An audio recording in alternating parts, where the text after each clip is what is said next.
عورت یا ممیز بچہ جو ہے ذبح کر سکتا ہے؟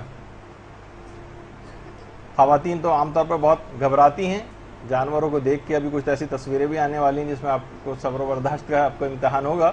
تو بہرحال شریعت میں ایسی کوئی پابندی نہیں ہے, اور عورتیں بھی ذبح کر سکتی ہیں اور ممیز بچہ بھی جو ہے وہ ذبح کر سکتا ہے, یعنی نابالغ بھی ذبح کر سکتا ہے. اس میں بلوغ بھی شرط نہیں بلکہ عقل بھی شرط نہیں ہے, لیکن ابھی فی الحال ہم اس کو ڈسکس نہیں کر رہے قربانی کے لیے. تو عورت اور ممیز بچہ یہ بھی ذبح کر سکتا ہے, کیونکہ باقاعدہ پیغمبر کے اپنے زمانے میں ایک کنیز نے ایک دفعہ ذبح کر دیا تھا, اور لوگوں نے آ کے بتایا کہ یا رسول اللہ فلاں کنیز نے جانور ذبح کیا, تو پیغمبر نے اس کو کھانے کی اجازت دی تھی. اور دوسری بات یہ کسی جگہ کوئی ممانعت بھی نہیں ہے کہ عورت ذبح نہیں کر سکتی اس لحاظ سے. البتہ ایک مسئلہ پیش آتا ہے کہ کیا ذبح کرنے والے کا شیعہ اثنا عشری ہونا ضروری؟ تو ایک جگہ پہ ایک مسئلہ آتا ہے, اور وہ ہے امام خمینی کا حج کے موقع پر جو حاجی ہے اس کے لیے قربانی کا مسئلہ, یا تو وہ خود ذبح کرے یا جس سے ذبح کروائے اس کو شیعہ اثنا عشری ہونا چاہیے. ایران کے اندر بہت زیادہ بڑا مسئلہ ہے, کیونکہ اس انداز سے عید نہیں منائی جاتی. عید قربان وہاں پر اس طرح آپ کے ہاں منائی جاتی, بلکہ وہاں جاتے ہیں تو پتہ بھی نہیں چلتا بعض اوقات کہ عید قربان کا دن بھی ہے یا نہیں ہے. تو اس لحاظ سے ایرانی ذبح وبا کے معاملے میں بہت کمزور اور کچے ہوتے ہیں. تو جو کاروان وہاں سے آتے ہیں باقاعدہ ایک آفیشیل ہر کاروان کے کچھ قصائی وہ اپنے ساتھ لے کر آتے ہیں جو ذبح کرتے ہیں. ہر شخص وہاں ذبح بھی نہیں کر سکتا. ہمارے ہاں تو ماشاءاللہ ہر شخص تقریباً پروفیشنل قصائی کی طرح سے ایک قافلے میں جو ہے کئی افراد ایسے مل جاتے ہیں, لیکن ایران میں ایسا نہیں. تو اچھا, یہ والا مسئلہ بھی صرف امام خمینی کا تھا اور کسی مجتہد اور مرجع کا یہ مسئلہ نہیں, بڑے منفرد تھے. وہ کہتے تھے حاجی جس سے بھی قربانی کا جانور ذبح کروائے اسے شیعہ اثنا عشری ہونا چاہیے.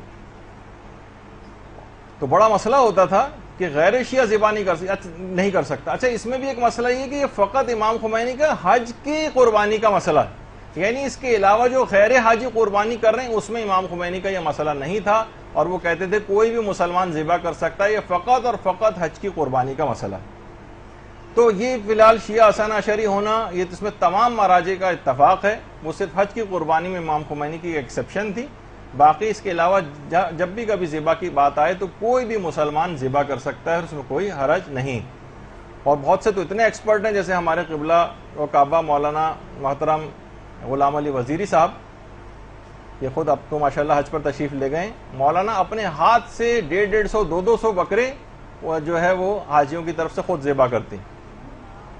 باقاعدہ خود ایک دفعہ بتا رہے تھے کہ میں تو جب 68 میں مولانا نے شاید غالباً پہلا حج کیا تھا, تو اس زمانے میں یہ پانی کے جہاز وغیرہ سے گئے تھے, اور ہندوستان کے باقاعدہ ایک نواب صاحب بھی تھے.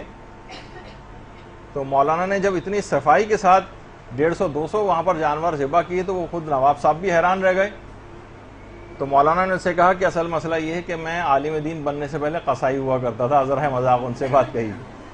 تو بہرحال یہاں پر تو مسئلہ ہو جاتا ہے اور بہت سے لوگ ایکسپرٹ نکل آتے ہیں, لیکن ایران میں ایسا مسئلہ نہیں تو جو آپ نے سنا اس سے پہلے.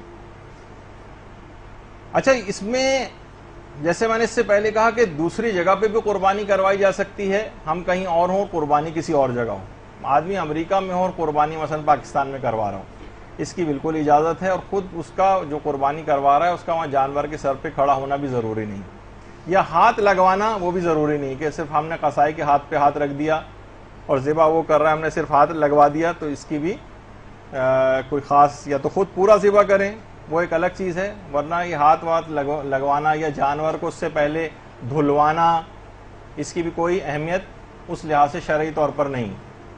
یا پورے کچھ میں نے سنا کہ بہت سارے لوگ کسی جگہ رسم ہے کیا ہے کہ پورے جانور کے جسم پر ہاتھ پھیرتے ہیں, ایسی بھی شریعت کے اندر کوئی چیزیں نہیں ہیں, کچھ خرافات ہیں جو اس لحاظ سے مشہور ہو گئیں.